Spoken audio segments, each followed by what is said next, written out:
हम्म तो verse number 7 से करना है ना। हम्म यहाँ से करना है। अब भगवान ने जब ये चीज बताई कि अल्टीमेट कंक्लूजन क्या है कि मेरा स्मरण करना है, you have to remember me only, आपको मुझे याद मेरा स्मरण करना है। तो किस प्रकार से करना है, भगवान यहाँ पे 7th वर्ष से स्टार्ट करेंगे बताना। क्या कह रहे हैं कि तस्मात् सर्वेषु कालेषु माम अनुस्मरण युद्ध चाप मयि अर्पित मनो बुद्धिर मामे वेशस्य संशया। Therefore, Arjuna, you should always think of me in the form of Krishna and at the same time carry out your prescribed duty of fighting. With your activities dedicated to me and your mind and intelligence fixed on me, you will attain me without doubt. तो ये करना है। अतएव अर्जुन, तुम्हें सदैव कृष्ण रूप में मेरा चिंतन करना चाहिए और साथ ही युद्ध करने के कर्तव्य को पूरा करना चाहिए।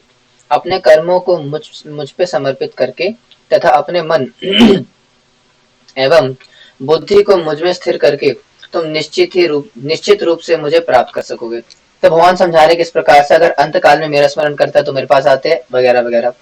और इसलिए अर्जुन को भी क्या कह रहे हैं कि आप युद्ध करो लेकिन मेरा स्मरण करके, क्योंकि अगर आप मेरा स्मरण करके युद्ध करोगे तो वो जो कर्म होगा वो मुझे अर्पित हो जाएगा और जो भी कर्म भगवान को अर्पित होता है उसका कर्मा नहीं लगता, उसका रिएक्शन नहीं लगता।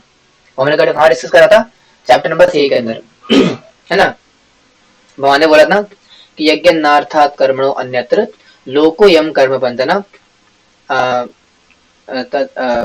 तदा क्या था संग तक तो समाचार है ना कि लोको यम नहीं यज्ञनार्थात् कर्मणो अन्यत्र लोको यम कर्म बंधना।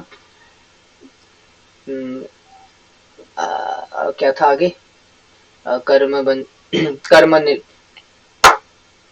ओके थोड़ा याद नहीं आ रहा अभी, लेकिन भगवान ने बताया था ना किस प्रकार से अगर कोई मुझे अर्पित करके यज्ञ में अगर अर्पित करके कोई कर्म करता है तो उसका कर्मा का रिएक्शन नहीं लगता। और अर्जुन को भी बता रहे कि अगर आपको कर्म करना ही है, अगर आपको युद्ध करना है तो युद्ध कैसे करना है, मां मनुस्मरना, मेरा स्मरण करके युद्ध करना ताकि आपको रिएक्शन ना लगे। ठीक है जी, आगे बढ़ेंगे। आगे कह रहे कि अभ्यास योग युक्तेन चेतसा नानगामिना परम पुरुषम दिव्यम याति पार्थन चिंतयन्। He who meditates on me as the supreme personality of Godhead, his mind constantly engaged in remembering me, undeviated from the path, he, O Parth, is sure to reach me.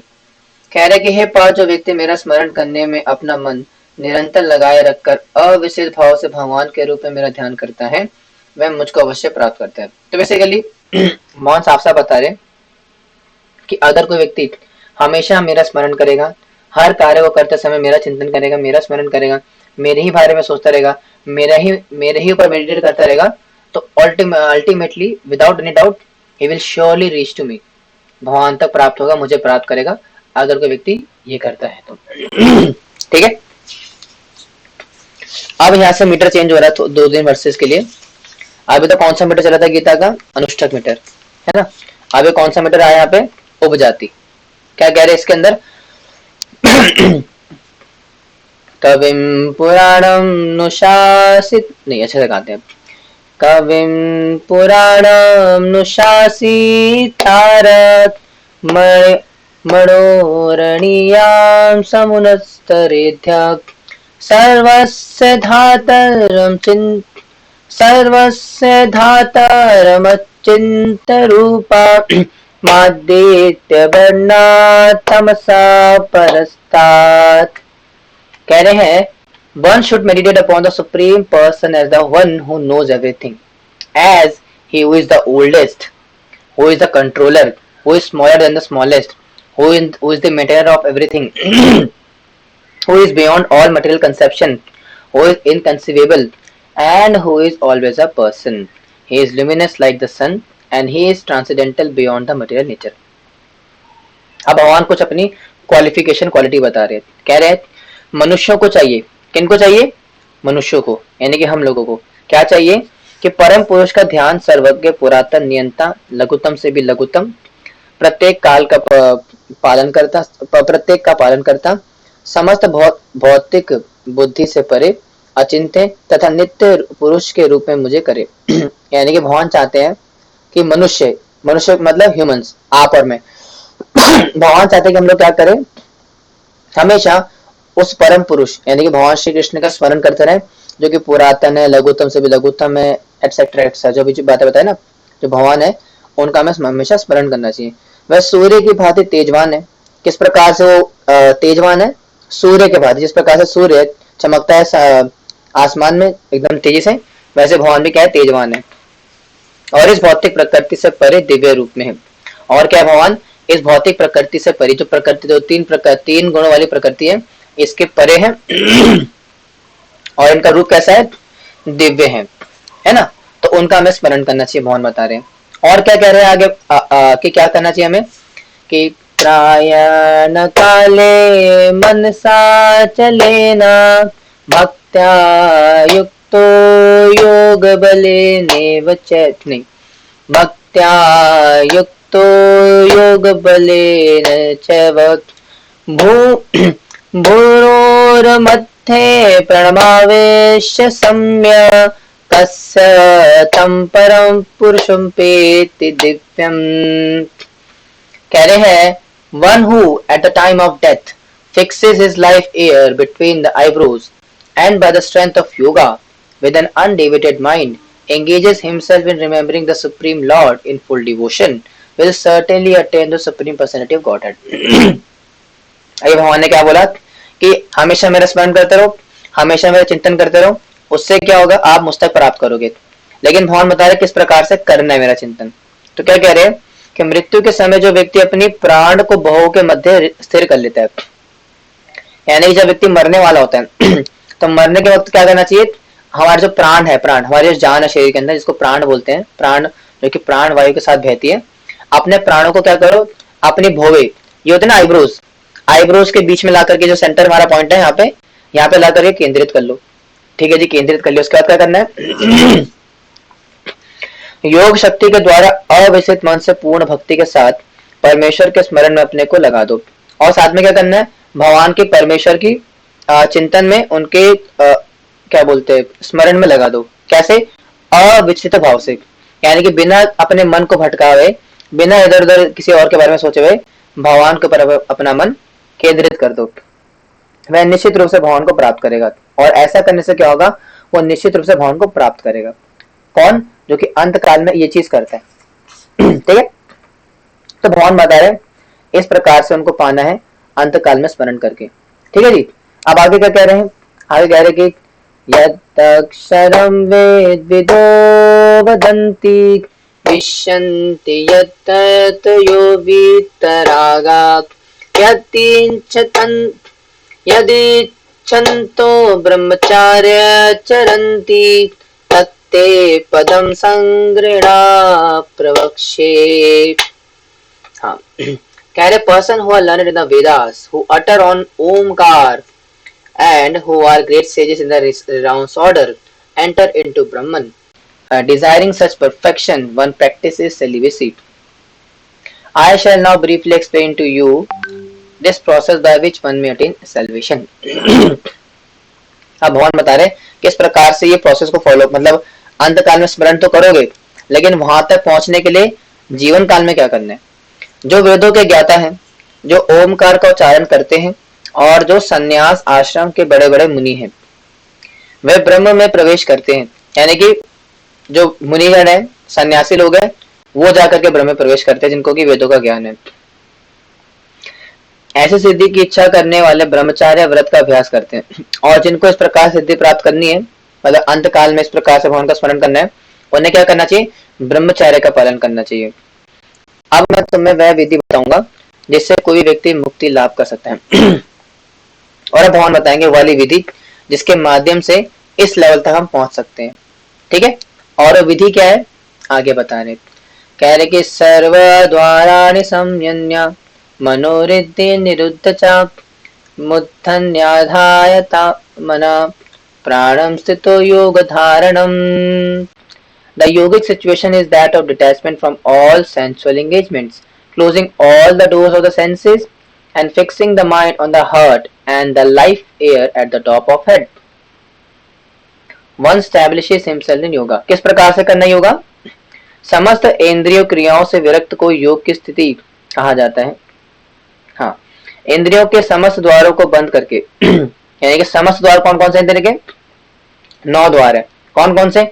2 नाक के, 2 कान के 4, 2 आंख के 6, ठीक है, 1 मुंह 7 और 2 नीचे हमारा जो मेन पार्ट होता है मतलब प्राइवेट पार्ट वो, और जहां से मल त्यागते हैं। तो ये 9 छेद होते हैं। अब भगवान कह रहे हैं 9 छेदों को क्या करना है? अपने कंट्रोल करना है, अपने 9 छेदों से अपने इंद्रिय विषयों की वस्तुओं से दूर रखना है इसको। और फिर उसके बाद क्या करना है? प्राण वायु को सिर पर केंद्रित करके मनुष्य अपने मन को हृदय में अब मन में जो हृदय को बैठाना है और प्राण वायु को सिर पर केंद्रित करके मनुष्य अपने को योग में स्थापित कर सकता है। यानी कि क्या करना है? अपने प्राण वायु को अपने सिर पर केंद्रित किया, हमारा जो मत्था होता है ना, सर, सॉरी ऊपर की तरफ अपने प्राण वायु को यहाँ पे केंद्रित करना है। इसको ब्रह्मरंध्र बोलते भी आगे आएगा वो। तो यहाँ पे अपनी प्राण वायु को केंद्रित करना है मरते समय इसका अभ्यास करना है, तब जा करके वो हम अचीव कर सकते हैं। किस प्रकार? मतलब जो अभी होने वाला था ना कि अंतकाल में मेरा स्मरण करना है, वो इस प्रकार से हम अचीव कर सकते हैं। ठीक है जी। और आगे क्या कह रहे हैं यहाँ पे भगवान? आगे कह रहे हैं कि ओम इत्येकांशरं ब्रह्म व्याह्रान् मामनुस्मरण स्मरन् या प्रायते तच्चन्देहं सा याति परमां गति. After being situated in the yoga practice and vibrating the sacred syllable Om, the supreme combination of letters, if one thinks of the supreme personality of Godhead and quits his body, he will certainly reach the spiritual planets. कह रहे हैं कि हाँ अगला page है इस योग अभ्यास में स्थित होकर तथा अक्षरों के परम संयोग यानी ओमकार का उच्चारण करते हुए, यानी कि क्या करना है? ये जो भगवान ने प्रोसेस बताया योगा का, इसको करना है। साथ ही साथ क्या करना है? ओम का उच्चारण करना है। ओम ओम ओम ओमकार का उच्चारण करते हुए उच्चारण करना है। यदि कोई भगवान का चिंतन करता है और अपने शरीर को त्यागता है और इस योगाभ्यास करने के साथ अपने मन को नियंत्रित करने के साथ ओमकार बोलने के साथ क्या करना है? अपना भगवान का चिंतन करता है और अपना शरीर का त्याग करता है, यानी कि शरीर की जो आसक्ति है उसको त्यागता है और भगवान का स्मरण करता है, तो वह निश्चित रूप से आध्यात्मिक लोक हो जाता है। और ऐसा व्यक्ति क्या होता है? भगवान के धाम जाने के योग्य बनता है, भगवान के लोगों को जाता है। समझ में आ गया? कौन जाता है? जो ये कर पाता है।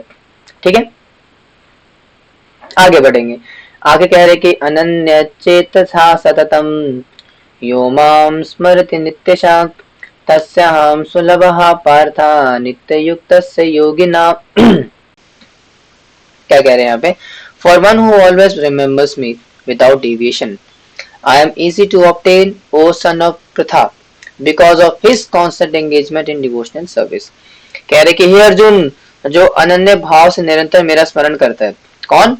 जो कि अनन्य भाव से मेरा यानी कि भगवान का स्मरण करता है, उसके लिए मैं सुलभ हूँ, उसके लिए भगवान आसान हो जाते हैं। यानी कि अगर कोई व्यक्ति निरंतर भाव से भगवान श्री कृष्ण का स्मरण करता है, उनको याद करता है, उनको रिमेम्बर करता है, तो क्या होता है? भगवान उनके लिए सुलभ बन जाते हैं, इजी बन जाते हैं। इसलिए जो भगवान के भक्त होते हैं, जो कि भगवान की भक्ति करते हैं, उनके लिए भगवान इजी बन जाते हैं, सुलभ बन जाते हैं, उनको समझ पाना उतना कठिन नहीं हो जाता।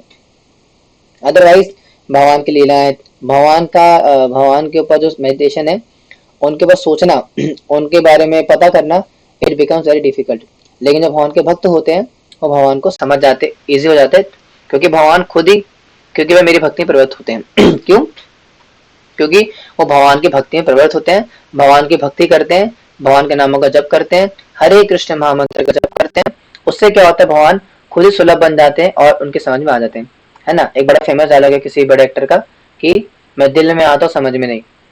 तो वैसे भगवान का भी है, भगवान दिल में आते समझ में नहीं। लेकिन अगर कोई भगवान का नित्य भजन करता है प्रेम पूर्वक, अभी आगे आएगा 10 चैप्टर के अंदर, तो भगवान क्या होता है? उसके लिए सुलभ बन जाते हैं, आसान हो जाते हैं। ठीक है। और अगर भगवान इस योग सिद्धि का पालन करके अगर भगवान को प्राप्त कर लेंगे, तो उसके बाद क्या होगा? ये होगा कि मामुपेत्या पुनर्जन्म दुःखालयम् अशाश्वतम् नाप्नुवन्ति महात्मानः संसिद्धिं परमां गताः।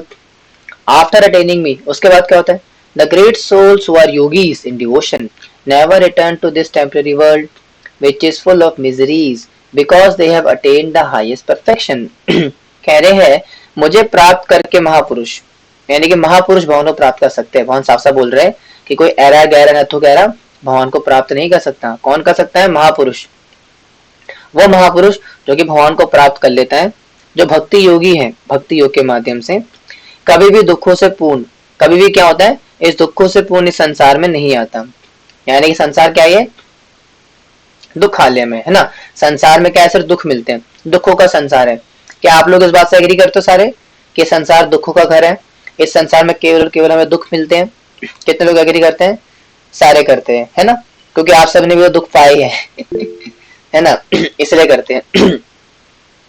तो भगवान भी कह रहे हो कि अगर कोई व्यक्ति, कोई महापुरुष जो कि मुझे प्राप्त कर लेता है, जो कि मेरी भक्ति योग में निरंतर लगा रहता है, मुझे प्राप्त कर लेता है, तो दोबारा क्या होता है? संसार में, कौन सा संसार में? दुखालय, इन दुखों से भरे संसार में वापस नहीं आता, क्योंकि उन्हें परम सिद्धि प्राप्त हो चुकी होती है। क्यों? क्योंकि उन्हें परम सिद्धि प्राप्त हो चुकी है, मेरा धाम प्राप्त हो चुका है, मेरे प्रति मुझे, मैं प्राप्त हो चुका हूँ ना। अब जब मैं ही प्राप्त हो चुका हूँ तो फिर बचा क्या, है ना। तो इसलिए ऐसा व्यक्ति क्या होता है? इस दुखालयम और अशाश्वतम जगत में दोबारा नहीं आता। लेकिन अगर उसके नीचे कहीं गिर जाओगे तो वापस आना पड़ेगा। भगवान यहाँ बोल रहे हैं अगले वर्ष के अंदर, क्या बोल रहे हैं कि अब्रह्मा भुवनान् लोकः पुनरावृत्ति अर्जुना मामुपेत्ते तु कौन्तेय पुनर्जन्मा न विद्यते। वेरी इंपॉर्टेंट वर्स कह रहे हैं यहाँ पे Krishna. Krishna from the highest planet in the material world down to the lowest, all are places of misery wherein repeated birth and death take place, but one who attains to my abode, O son of Kunti, never takes birth again। कह रहे हैं, भगवान कह रहे हैं कि इस जगत में सर्वोच्च लोक से लेकर निम्न तक सारे लोग दुखों के घर हैं। सिंपल सी बात है भैया। अगर आप ऊपर के लोग यानी कि ब्रह्म लोक को भी जाओगे, सबसे ऊपर जो है, यानी कि ब्रह्म लोक से लेकर के पाताल तक, है ना, टोटल 14 लोक है ना, पता ना सबको? 14। There 14 planetary systems in all over the material manifestation, पता होना चाहिए। कौन कौन से हैं? पहले स्टार्ट करेंगे भूलोक से। भूलोक पहले नीचे आते हैं, नीचे की तरफ। तो भूलोक के बाद अतल, सुतल, रसातल, तलातल, नहीं, अतल, वित्तल, सुतल, रसातल, तलातल, पताल। ठीक है, ये 6 नीचे हो गए। ठीक है, अब इसके ऊपर हमारे पृथ्वी के ऊपर 6, भूलोक के ऊपर 6, कि महरलोक, जनलोक, तपलोक, सत्यलोक, ब्रह्मलोक, कैलाश लोक, हो गए 6 हो गए। ठीक है, तो 6 ऊपर 6 नीचे और एक बीच में हमारी पृथ्वी। इसके ऊपर फिर हमारा क्या बोलते हैं, निराकार ब्रह्म ज्योति, फिर वैकुंठ, विरजा नदी आती है, फिर बहुत कुछ है उसके अंदर, 4th कैंटो के अंदर आता है। फिर वैकुंठ आता है, फिर वैकुंठ में भी अनंत कोटि वैकुंठ आते हैं, फिर उसके अंदर ऊपर फिर जाके गोलोक वृंदावन आता है और बहुत कुछ आता है। ठीक है तो इस प्रकार से तो भगवान क्या बोल रहे हैं कि ब्रह्मा जी के लोक से लेकर के पाताल तक, जो लास्ट लोक है, वहां तक क्या सिर्फ दुख मिलता है, दुखों के घर हैं, जहाँ जन्म तथा मरण का चक्र लगा रहता है। जहाँ पे क्या चक्र है? जन्म मृत्यु जरा व्याधि, जन्म मृत्यु का चक्र लगा रहता है। जन्म लो, मरो, फिर जन्म लो, फिर मरो, ये लगा रहता है। किंतु हे कुंती पुत्र, यहाँ पे एक एक्सेप्शन क्या आ रही है? किंतु जो मेरे धाम को प्राप्त कर लेता है वह फिर कभी जन्म नहीं लेता। लेकिन जब भगवान के धाम को प्राप्त कर लेगा, जो कि वैकुंठ की प्राप्ति करेगा या गोलोक वृंदावन की प्राप्ति कर लेगा, वो दोबारा इस जगत में वापस नहीं आने वाला। तो इसलिए हमारा जो गोल है वो क्या है? भगवान का प्रेम प्राप्त करना, भगवान के धाम जाना, क्योंकि भगवान के धाम चले जाएंगे तो वापस नहीं आना इस जगत के अंदर। That is the best thing. ठीक है आगे बढ़ेंगे। आगे भगवान यहाँ पे थोड़ा वैदिक कैलकुलेशन करना बता रहे किस प्रकार से there is a dilation of time, there is a deviation of time of other planets। जैसे आ रहा है किनका? ब्रह्मा जी का। कह रहे हैं पे सहस्त्रायुग पर्यंत यद ब्राह्मणो विदु रात्रिम युग सहस्त्राणां तेहोरात्रि विदो जना। By human calculation, 1,000 ages taken together from the duration of Brahma's one day, and such also is the duration of his night। कह रहे कि मानवीय गणना के अनुसार, किनकी गणना के अनुसार? मानवीय गणना, यानी कि हमारी ह्यूमन कैलकुलेशन, ह्यूमन काउंटिंग्स के अकॉर्डिंग 1000 युग मिलकर ब्रह्मा का एक दिन बनता है। यानी कि 1000 चतुर्युग मिलकर के ब्रह्मा जी का एक दिन बनता है, और इतनी ही बड़ी उनकी रात्रि भी होती है। यानी कि 1000 चतुर्युग का मिलकर के दिन बना और 1000 चतुर्युग का मिलकर के रात बनी, तो कितना होगा टोटल? 2000 चतुर्युग। इतना होता है ब्रह्मा जी का एक दिन, और ब्रह्मा जी ऐसे 100 साल तक जीते हैं। ठीक है, तो इसलिए ब्रह्मा जी की आयु बहुत बड़ी है। यानी कि एक चतुर्युग के अंदर कितने युग होते हैं? 4 युग। कौन कौन से? सतयुग, त्रेता युग, द्वापर युग, कलयुग। ठीक है, और इन 4 युग का एस्टिमेट मान लो तभी करके 10 लाख साल के आसपास आता है, चारों का मिला करके मोटा मोटा 9 लाख 10 लाख के आसपास आता है। तो ये बना क्या? एक चतुर्युग। अब ऐसे 1000 चतुर्युग का ब्रह्मा जी का दिन होता है, तो कितना हो गया? तो 10 लाख, 10 लाख का हो गया एक चतुर्युग, 10 लाख इंटू 1000। ठीक है, तो 10 लाख इंटू 1000 कर दे तो ब्रह्मा जी का एक दिन बन गया। ठीक है, और उतना ही उनका रात भी होती है, तो यानी कि 10 लाख इंटू 1000 एक दिन बना, और 10 लाख इंटू 1000 ये रात बनी, तो ये कितना हो गया? एक दिन हो गया उनका। और ऐसे करके ब्रह्मा जी 100 साल जीते। तो ब्रह्मा जी की आयु बहुत बड़ी है। कितनी है? 3.114 ट्रिलियन बिलियन ईयर्स। ये याद रख लेना, याद कर सकते हो आप। 3.111 trillion billion years Brahma ji की एक्चुअल एज है। ठीक है, इसमें प्रभुपाद ने पर्पल के अंदर दिया भी हुआ है, अगर आप चाहो तो देख सकते हो। ठीक है, दिखाई देता ना, 2 मिनट लगे, 1 सेकंड, मतलब मैं पढ़ के बता देता हूँ आपको। बीजी क्या है? बीजी 8.17 ना, जस्ट अ सेकंड। 8.17 इसमें है ब्रह्मा जी की एग्जैक्ट आयु। ये रहा 3.1 ट्रिलियन टू 40 बिलियन। सही बोला था मैंने एकदम। शेयर करें आपके साथ, थोड़ा दिखाएं आपको, अच्छा लगेगा आपको देख करके। ज्यादा नहीं, बस 2 मिनट लगेंगे, ज्यादा क्या। दिखा दो ना, कोई बोल ही नहीं रहा, किसको पता ही नहीं। ठीक है, तो ये दिया वहां पे कि एक कितना है यहाँ पे एक कल्प का। देखो, there being practically no ignorance and Vedic the yuga last 1,72,800। ठीक है, ये एक चतुर्युग बना 1,72,08,000 के आसपास, और इतना फिर ये द्वापर त्रेता, और ऐसे करके करके युग बनता है 8 लाख समवेयर अराउंड। तो पूरा ऐसे कैलकुलेशन करने के बाद जाकर के जब ब्रह्मा जी की आयु, ब्रह्मा जी कितने साल जीते हैं? 100 ईयर्स, 100 साल जीते हैं। तो by earth calculations total is 311 trillion and 40 billion earth years. ये ब्रह्मा जी की एज है, यानी कि जो ब्रह्मा जी उतने साल जीते हैं 311 ट्रिलियन और 40 बिलियन ईयर्स। ठीक है, तो ये ब्रह्मा जी की आयु थी, थोड़ा दिखाने का प्रयास था बस, और कुछ नहीं। वापिस आते हैं, आगे बढ़ेंगे। 17th के बाद 18th, आगे कह रहे हैं भगवान यहाँ पे कि हाँ, अव्यक्तात् अव्यक्तः सर्वः प्रवन्तः रागमयेत् रात्रयागमे प्रलीयन्ते तत्र वाक्यात् संज्ञके।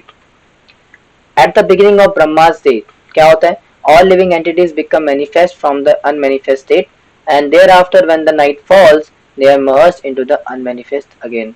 बड़ा इंपॉर्टेंट वर्ड है, कह रहे हैं यहाँ पे ब्रह्मा के दिन के शुभारंभ में क्या होता है? ब्रह्मा जी के दिन में सारे जीव अव्यक्त तथा अवस्था में रहते हैं। यानी कि बेसिकली जब ब्रह्मा जी का दिन होता है, सुबह होती है, तो सारे जो लिविंग एंटिटीज होते हैं जैसे कि हम सारे, वो क्या होते हैं? अव्यक्त, यानी कि नॉर्मल स्टेट, सॉरी क्या बोलते हैं, कैसे बोलेंगे इसको, मतलब इनएक्टिव होते हैं। ठीक है, ब्रह्मा जी का जो दिन होता है तो सारे जीवात्मा क्या होते हैं? इनएक्टिव होते हैं, मतलब ऑलमोस्ट कह सकते हैं मरे हुए, मतलब उनमें कोई एक्टिवनेस नहीं होती। लेकिन उसके बाद क्या होता है? फिर जब रात आती है तो वे पुनः अव्यक्त में विलीन हो जाते हैं। सॉरी, उल्टा बोल दिया मैंने, कि जब ब्रह्मा जी का दिन होता है, तो जब ब्रह्मा जी का दिन होता है तो सारे व्यक्ति व्यक्त होते हैं, यानी कि क्या होता है? सारे व्यक्ति एक्टिव होते हैं। जैसे अभी हम लोग क्या एक्टिव है ना, मैं कथा कर रहा हूँ यहाँ पे, आप सुन रहे हो, इसके बाद फिर अपना काम करेंगे, सारा संसार काम कर रहा है। ये जो काम करने का फंक्शन हो रहा है, ये ब्रह्मा जी के दिन में होता है। और जब ब्रह्मा जी की रात होती है तो सारी जीवात्मा क्या होते हैं? अनमेनिफेस्ट हो जाती है, यानी कि इनएक्टिव स्टेट में चली जाती है। जैसे हम रात में सोते हैं, उसी प्रकार से जब ब्रह्मा जी की रात होती है तो हम सारे सो जाते हैं, हम सारे इनएक्टिव हो जाते हैं। ठीक है जी, आगे बढ़ते हैं। आगे क्या कह रहे हैं यहाँ पे, कह रहे हैं कि भूत ग्रामः स एवायम् भुक्त्वा भुक्त्वा प्रलीयते भूत्वा भूत्वा प्रलीयते रात्रयाग्मे वशा Partha प्रभत्तहार्गमने। Again and again when Brahma's day arrives, all living entities come into being, and with the arrival of Brahma's night they helplessly annihilated. कह रहे कि जब जब ब्रह्मा का दिन आता है तो सारे जीव प्रकट होते हैं, है ना। अभी क्या भगवान का ब्रह्मा जी का दिन चल रहा है, क्यों? क्योंकि हम सारे प्रकट हो रखे, है ना। मैं यहाँ पे सूरज खड़ा हूँ आपके सामने, बैठा हूँ आपके सामने, आकृति माता जी मेरे सामने है, शिवम प्रभु जी है, सुनीता माता जी है, ठीक है, अमित प्रभु है, ये सारे क्या है, आप सब मेरे सामने प्रेजेंट हो, क्यों? क्योंकि ब्रह्मा जी का दिन चल रहा है और सारे व्यक्त हैं। लेकिन जैसे क्या होगा, ब्रह्मा की रात्रि होते सारे विलीन हो जाते हैं अव्यक्त के अंदर, असहाय अवस्था में। अब जैसे ब्रह्मा जी की जब रात लगेगी कई करोड़ों साल बाद, तो जब ब्रह्मा जी की रात होगी तो हम सारे क्या हो जाएंगे, अव्यक्त हो जाएंगे, फिर से इनएक्टिव हो जाएंगे। तब कोई ना मैं अमित प्रभु को जान पाऊंगा ना वो मुझे जान पाएंगे, क्योंकि हम सारे क्या हो जाएंगे, क्या हो जाएंगे, अव्यक्त हो जाएंगे।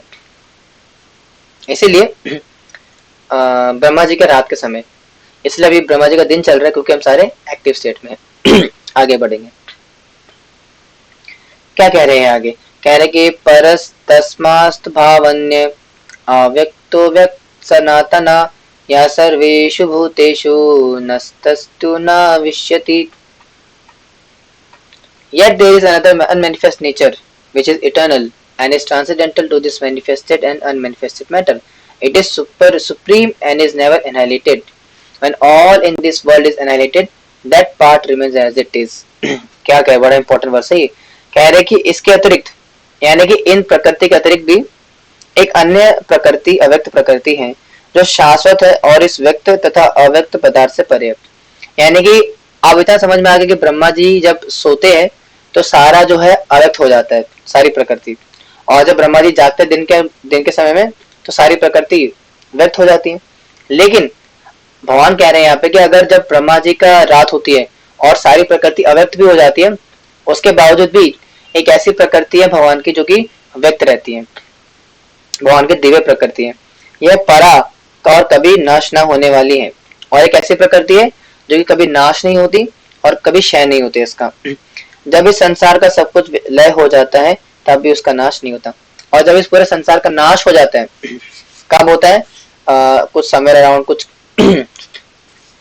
करोड़ साल के बाद, जब इस संसार का नाश होता है, मतलब इस संसार का सत्युग कलयुग खत्म होने का जो पूरा दोबारा बनती है, तब भी क्या होती है, रिमेन प्रकृति एज इट इज रहती है। यानी कि सिंपल सी बात है, जब ब्रह्मा जी सो रहे होते हैं उस समय जो ये वाली भौतिक प्रकृति अनमैनिफेस्ट हो जाती है, इनएक्टिव हो जाती है, इसके बावजूद भी एक भगवान की परा प्रकृति है जो कि मैनिफेस्ट अनमैनिफेस्ट नहीं होती, हमेशा एज इट इज रहती है।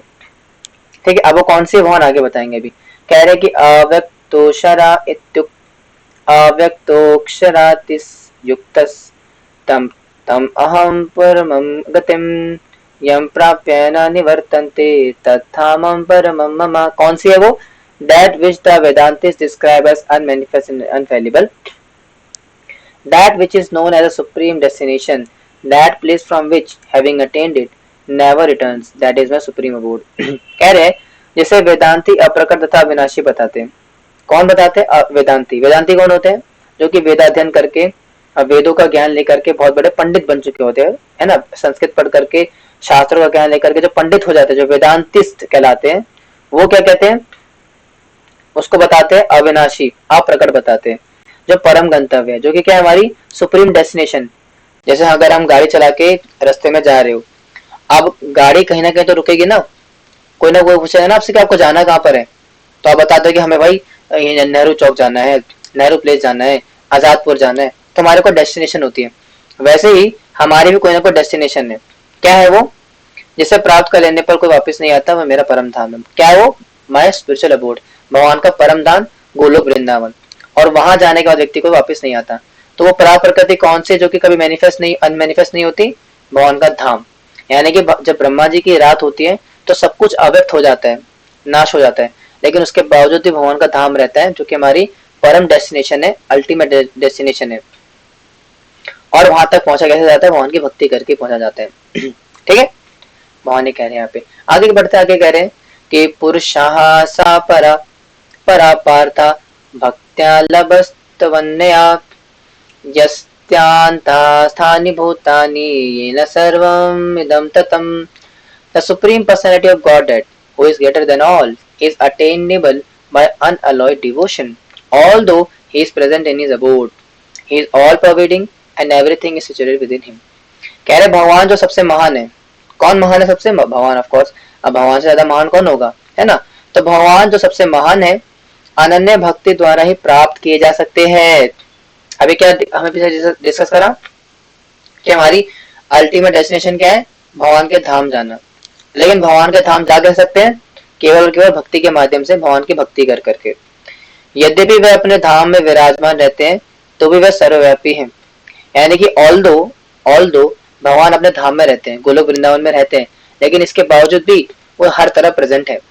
यानी कि भगवान अपने गोलोक वृंदावन, अपने धाम में रहने के बावजूद भी इस पूरे भौतिक जगत में व्याप्त रहते हैं और उनमें सब कुछ स्थित है, और उन्हीं में क्या सब कुछ स्थित है। यानी कि मैं, अकृति माता जी, अमित प्रभु, ये पूरा भौतिक संसार भगवान के अंतर्गत ही, भगवान के अंदर ही आता है।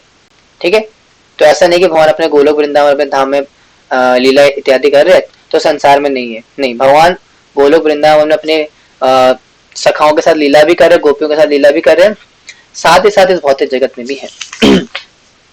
ठीक है, आगे बढ़ेंगे। आगे भगवान कह रहे कि यत्र काले वान वृत्तिम आवृत्तम चैव योगिना प्रयातायान्ति तं कालम वक्ष्यामि भरतर्षभा। O best of the Bharats, I shall now explain to you the different times at which, passing away from this world, the yogis does or does not come back.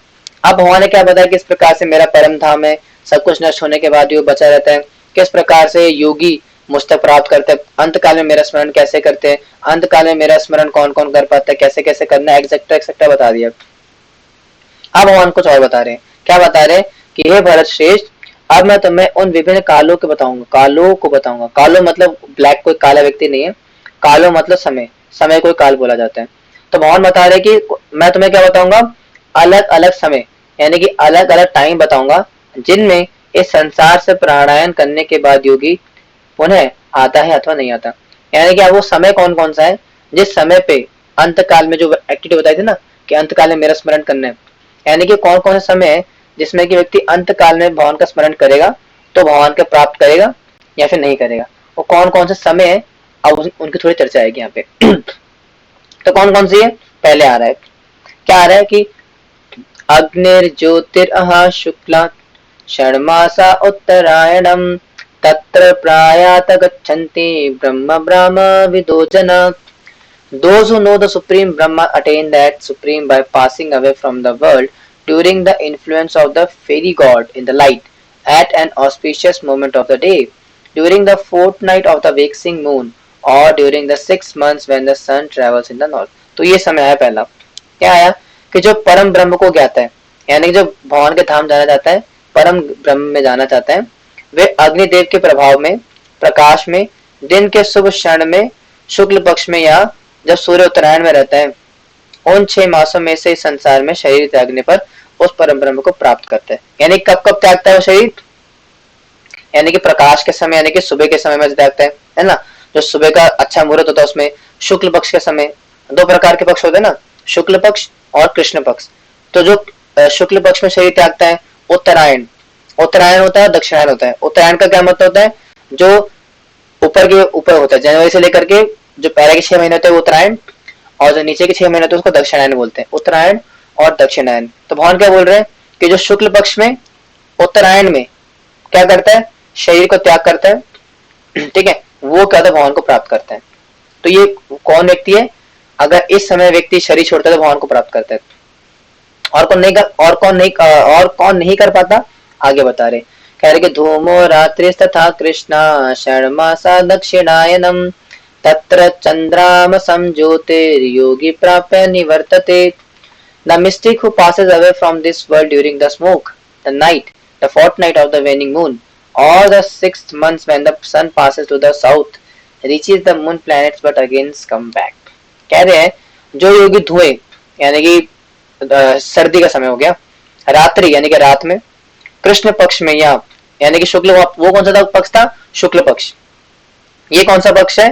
Krishna पक्ष में यहाँ सूर्य के दक्षिणायन में रहने से 6 महीने में गंतव्य होता है। यानी कि वो कौन सा था? उत्तरायण में। ये कौन सा है? दक्षिणायन में। वह चंद्रलोक को जाता है।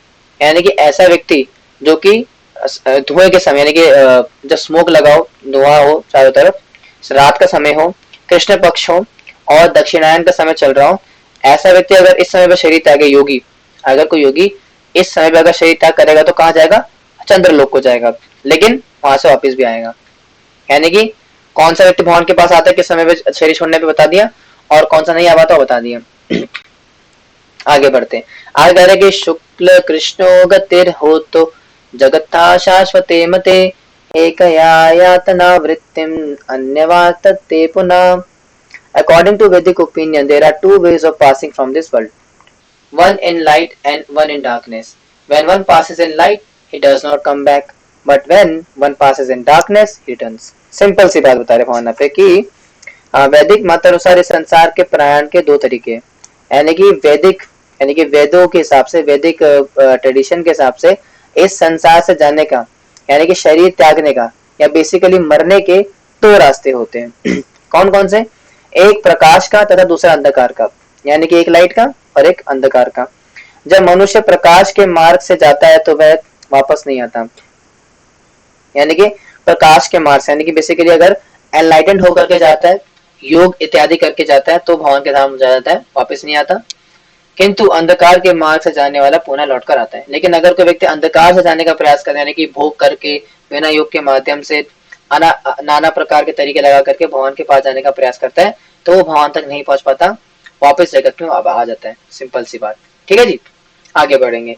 आगे भगवान कह रहे कि नैते स्थिति पार्थ जान योगी मृहात नहीं, नैते स्थिति पार्थ जान्य योगी मृहति कश्चन तस्मात् सर्वेषु कालेषु योग युक्तो भाव arjuna. Although the devotees know these two paths, O Arjuna, they are never bewildered. Therefore, be always fixed in devotion. बड़ा भगवान ने साफ साफ हमें मैसेज दे दिया इस वर्ष के अंदर। क्या मैसेज है? कि हे अर्जुन, यद्यपि भक्तगण इन दोनों मार्गों को जानते हैं, जानते हो ना, अभी पढ़ लिया आपने। यानी जो भगवान के भक्त होते हैं, जो भगवान की भक्ति कर रहे होते हैं, वो इन दोनों मार्गों को जानते हैं, अंधकार का मार्ग और उजाले का मार्ग। किंतु वे मोहग्रस्त नहीं होते, लेकिन फिर भी इन दोनों मार्गों को जानने के बाद भी वो इसके चक्कर में नहीं पड़ते। अतः तुम भक्ति में सदा स्थिर रहो। इसलिए कह रहे कि इन चक्करों में मत पड़ो, अपना भक्ति करो नॉर्मली। ठीक है, आगे बढ़ेंगे। अब फिर से मीटर चेंज हो गया। अभी तक क्या था? अनुष्ठित मीटर था, अब फिर से आगे उपजाति। क्या कह रहे हैं यहाँ पे कि वेदेषु यज्ञेषु तपस्सु चैव दानेषु यत् पुण्यफलं प्रतिष्ठम् अत्येति तत्सर्वमिदं विदित्वा योगे परं स्थानमाप्नोति चात्यम्। कृष्ण कह रहे हैं यहाँ पे, हाँ, a person who accepts the path of devotion and service is not bereft of the results derived from studying the Vedas, performing sacrifices, undergoing austerities, giving charity or pursuing philosophical and fruitive activities. Simply by performing devotional service, he attains all these, and at the end, he reaches the supreme eternal board. Simple सी बात करें भगवान यहाँ पे क्या कह रहे हैं कि जो व्यक्ति भक्ति मार्ग स्वीकार करता है, यानी कि जिस व्यक्ति ने भगवान श्री कृष्ण के नामों के जप करने का ठान लिया है, वह वेदाध्ययन, तपस्या, दान, दार्शनिक तथा सकाम कर्म करने से प्राप्त होने वाले फलों से वंचित नहीं होता। यानी कि अगर कोई व्यक्ति सोचता है कि मैं तो भगवान की भक्ति करने लग गया, अब मैं कर्म कैसे करूंगा, पैसा कैसे कमाऊंगा, क्या मुझे बाकी ज्ञान, यज्ञ, दान, तपस्या का फल मिलेगा? तो भगवान कह रहे हैं हाँ मिल जाएगा। जो भक्ति भगवान की कर रहा है, शुद्ध भक्ति प्रयास कर रहा है करने का, उसको वेदाध्ययन, तपस्या, दान, सकाम कर्म और दार्शनिक चिंतन, इन सब का फल मिल जाता है। वह मात्र भक्ति संपन्न करके इन समस्त फलों की प्राप्ति करता है। यानी कि केवल भक्ति करने के माध्यम से आप इन समस्त प्रकार के फलों को पा सकते हो और अंत में परम नित्य धाम को प्राप्त करोगे। और अंत में क्या करोगे, आपके डेस्टिनी क्या होगी कि भगवान के धाम को प्राप्त कर पाओगे, भगवान के धाम जा सकोगे। ठीक है जी। तो इसी के साथ हमारा चैप्टर नंबर 8 फिनिश होता है। हरे कृष्णा, श्री प्रभुपाद की जय, भगवत गीता की जय।